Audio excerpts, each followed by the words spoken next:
ካይድበትን ሂደት መጀመር ይችላሉ ወደዛ ሂደት ሊገባ የሚችልበት ሁኔታም ስላለ እንዲህ አይነት እንቅስቃሴዎች እንዳይጀመሩ ማድረግ ያለብህ በተናጠል የሽምግልና ጥረቱን አጠናክረ መቀጠል ነው እሺ ብልጽግና ለነዚህ ሶስት ምክንያቶች ፈለገው እንበል ኦባሳንጆን ህዋት ኦባሳንጆን ለምን ይፈልገዋል ህዋት ደግሞ በተመሳሳይ ለሁለት ጥረቶች ይፈልገዋል በአንድ በኩል እሱም ለኢንተርናሽናል ማህበረሰቡ የዚህ የሰላም ፍላጎት ከብልጽግና ጋር ለመነጋገር ስቲል ዲያሎግን እንዳማራጭ የያዘ ቡድን እንደሆነ ለሰላም ቅድሚያ የሚሰጥ ቡድን ለንግግር ቅድሚያ የሚሰጥ ቡድን እንደሆነ እሱም ለዓለም አቀፉ ማህበረሰብ መልእክት የሚያስተጋባበት አንደኛው መንገድ ነው ኦባሳንጆ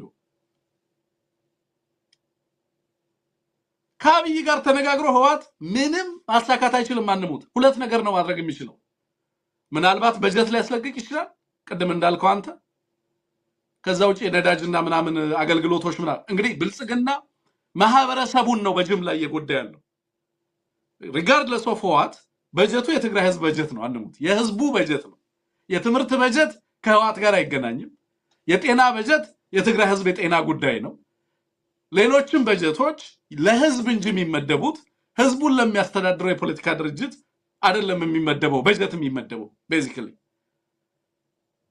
ብልጽግና ከህዋት ጋር ተጣላም አልተጣላም እነዚህ ነገሮች በመሰረቱ ማቆም አይገባውም ነበር ብልጽግና ግን የጦርነቱ አካል አድርጎ ስለሚጠቀማቸው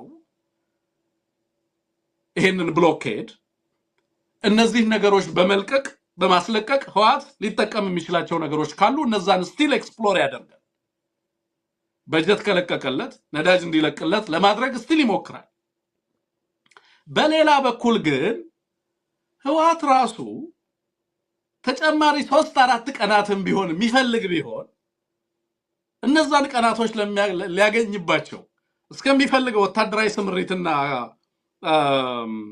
ዲፕሎይመንት ካለ ለምሳሌ ሞቢላይዜሽን ካለ እነዛን ለማድረግ እንዲያስችለው ሁሉን ነገር እሱ በሚፈልገው ወቅትና ጊዜ የማጥቃት እንቅስቃሴ ውስጥ ለመግባት የሚያስችለውን ሁኔታ እስኪያጣራና እስኪያረጋግጥ ድረስ እቺን ካርድ እሱን መጠቀም ሊፈልግ ይችላል አትሊስት እነዚህ ሶስት ጥቅሞች ይሰጡታል ለህዋት ግን ህዋት ምን ይገነዘባል አብይን በተመለከተ በአብይ አህመድ እጅ አንድም ካርድ የሌለ መሆኑን ይገነዘባል ኢትዮጵያ ውስጥ የትጥቅ ትግልን አማራጭ አድርገው የሚታገሉ ኃይሎች ሁሉ ከአብይ አህመድ ጋር በመነጋገር የሚፈታ አንዳችም ችግር አለ ብለው አያምኑ በነገራችን ላይ አንሙት ለዲፕሎማቲክ ማህበረሰቡ በተመሳሳይ ደብዳቤዎች ጽፍ ዛሬም ችግሮቻችን በውይይት እንዲፈቱ ያልክ ጽፋለህ እንጂ በተጨባጭ ከአብይ አህመድ ጋር መወያየት ማለት በትላንትና ስታነሳው ነበር አይደለም ከፕሪቶሪያ እስከ ታንዛኒያ ዳሬ ሰላም ይያልክ ከአንካራ እስከ ሃርጌሳ ይያልክ ስታነሳ ነበር ከዚህ ግለሰብ ጋር የሚደረግ ክርክር ወይንም ምክክር ምን አይነት ውጤት ያመጣል የሚለውን በግልጽ ስላሳየ ማለት ነው ሁለቱም ኃይሎች የኦባሳንጆን እዛ መገኘት ይፈልጉታል ግን አክቹአሊ ኦባሳንጆ ውጤት ያመጣል ወይ ውጤት ማምጣት ቢችል ኖሮ ኦባሳንጆ ስምምነቱ ከተፈረመ በኋላ በነበሩት ተከታታይ 3 አመታት ክትትል አድርጎ ይሄ ስምምነት ወደ ውጤት ተተገብሮ ዘላቂ ከተኩስ ማቆም ስምምነት ወደ ዘላቂ ፖለቲካዊና የሰላም ስምምነት እንዲሆን ማሸጋገር የሚችልበት እድል ነበረው ኦባሳንጆ ይሄንን ለመተግበር የሚያስችል አቅም ይሄንን ለመተግበር የሚያስችል ፍላጎት ዊል ፖለቲካል ዊል እና ይሄንን ለመተግበር የሚያስችል ፖለቲካዊ ሁኔታ በሀገሪቱ ውስጥ የለም አብይ ህዋት የሚፈልገውን ነገር መመለስ አይችልም ህዋት አብይ የሚፈልገውን ነገር መስጠት አይችልም አንደኛው ህልውና በሌላኛው አለመኖር ላይ የተመሰረተ ኦልሞስት ወደ መሆን ተቃርቧል አብይ አህመድ ጊዜ ለመግዛት ካልሆነ በስተቀር ከህዋት ጋር ኒጎሼት አድርጎ ለህዋት የሚሰጠው ነገር ምንም ነገር የለም ምክንያቱም አብይ አህመድ የሚያዝበት ምንም ነገር በእጁ ላይ የለም የዚህ ሁሉ ነገር የሚነግረን ነገር ምንድነው ቅድም እንደተባለው ጦርነቱን አይቀሬ ያደርገዋል ማለት ነው ጦርነቱ አይቀሬ የሚሆን ከሆነ ደግሞ ምን አይቀሬ ያደርገዋል መቼና እንዴት ሊጀመር ይችላል የሚለው ነገር በተመለከተ ቀድም አልጀዚራ ላይ የተጻፈው ጽሁፍ ሂንት ይሰጠናል አልጀዚራ ላይ የተጻፈው ጽሁፍ ህወሓትን ይደግፋሉ ብሎ ከሚያስባቸው ኃይሎች በተወሰነ መልኩ በተለይ ከኤርትራ ኃይል ጋር እነጥለዋለሁ ብሎ የሚያስበው ህወሓትን በተናጠል ኢንጌጅ ማድረግ ከቻልኩ ነው ብሎ ነው የሚያስበው። ስለዚህ ከህወሓት ጋር የምነጋገር ከሆነ በአንድም በሌላ መንገድ ከአስመራ ጋር እነጥለዋለሁ የሚል ፍላጎት አለ በብልጽግና በኩል። ይሄ በተደጋጋሚ ተሞክሮ በነገራችን ላይ ከሸፈ ነው። ኢሳያስ ጋር ብልጽግና ሊነጋገር ነው እየተባለ ይነገር የነበረውም በዋናነት ህወሓት ፍራስትሬት አድርጎ በፍጥነት እንደ ኢሳያስ የሚነጋገር ከሆነ እኔ አይዞሌትድ ሆናለሁ ብሎ ከብልጽግና ጋር ንግግር እንዲጀምር ነበር። ያንን በጣም በስፋት ሲሰራበት የነበረው እሱ ነው። በአንድ በኩል ይሄንን ከህወሓት ጋር ሊጣመሩ ይችላሉ፣ በሀገር ውስጥም በውጭም ካሉ ኃይሎች ጋር ትብብር ሊፈጠር ይችላል ብሎ የሚያስበው ነገር እንዳይሳካ ለማድረግ ያስችለኛል ብሎ የሚያስበውን ነገር ያደርግልኛል ብሎ እያሰበ ነው። አንድ ይሄ ነው። ሁለተኛው እሱ በሚፈልገው ጊዜ ጦርነቱ ካልተጀመረ ጦርነቱን አዲስ መንግስት እስኪመሰረት ድረስ በተቻለ መጠን ፖስትፖን ለማድረግ የሚያስችል ሁኔታዎችን መፍጠር።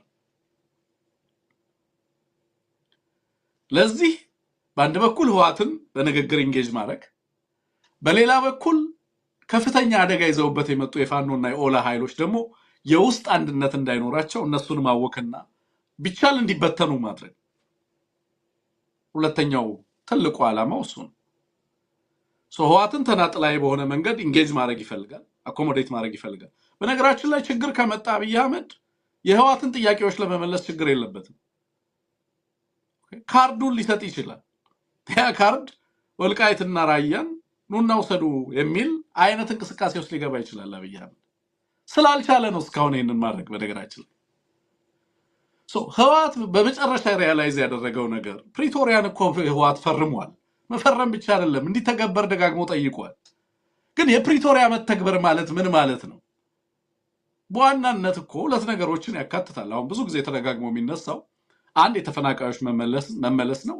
ሁለተኛ ደግሞ ምዕራብ ትግራይ የሚሉት እነሱ ይሄ የአማራን አካባቢ ወደ ትግራይ እንዲካለል ማድረግ ነው አይደለም? ስለዚህ አብይ አህመድ እሱን እንዲሰጥ ነው በተደጋጋሚ የሚጠየቅ የነበረው።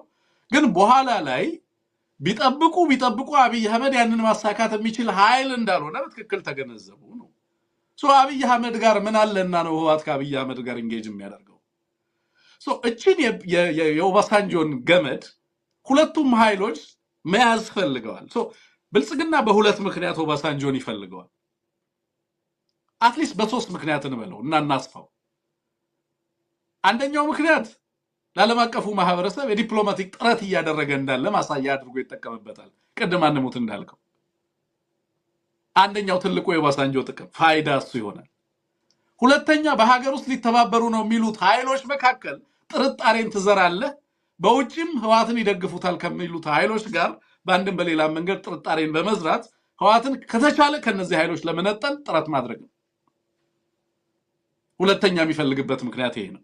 ሶስተኛ ምክንያት እሱ በሚፈልገው መንገድ ጦርነቱ ካልተጀመረና ካልተካሄደ ጦርነቱን ብልጽግናን በሚያዋጣው ወቅት እንዲጀመር ለማድረግ የሚያስችል ዲፕሎማቲክ ይፈርት ሆኖ ህወሓትን እያባበለ መስከረም ላይ ማድረስ።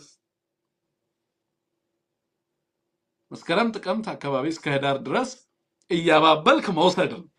በዚህ ሂደት ውስጥ ሁሉንም ጥያቄውን መልሳለሁ ትላለ። በጀት ትለቃለ፣ መጀመሪያ ያስቀድመ ፍላይት ሪዚዩም ታደርጋለ፣ ነዳጅ ትልካለ።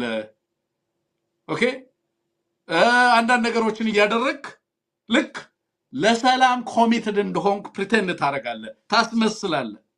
በዋናነት በእነዚህ ኃይሎች መካከል ያለው ጥምረት እንዳይታወጅ ማድረግ ነው። እንዳይታወጅ ማድረግ ብቻ አይደለም። አንሙት ምርጫው ሻም ነው አልተካሄደም ብለናል አይደለም? ምርጫው አልተካሄደም ብለን ስናበቃ ኢትዮጵያ ውስጥ ያሉ የተደራጁ ኃይሎች የአካባቢና የኃይል ቁጥጥርና ሚዛን ብልጫ ያላቸው ኃይሎች አማራጭ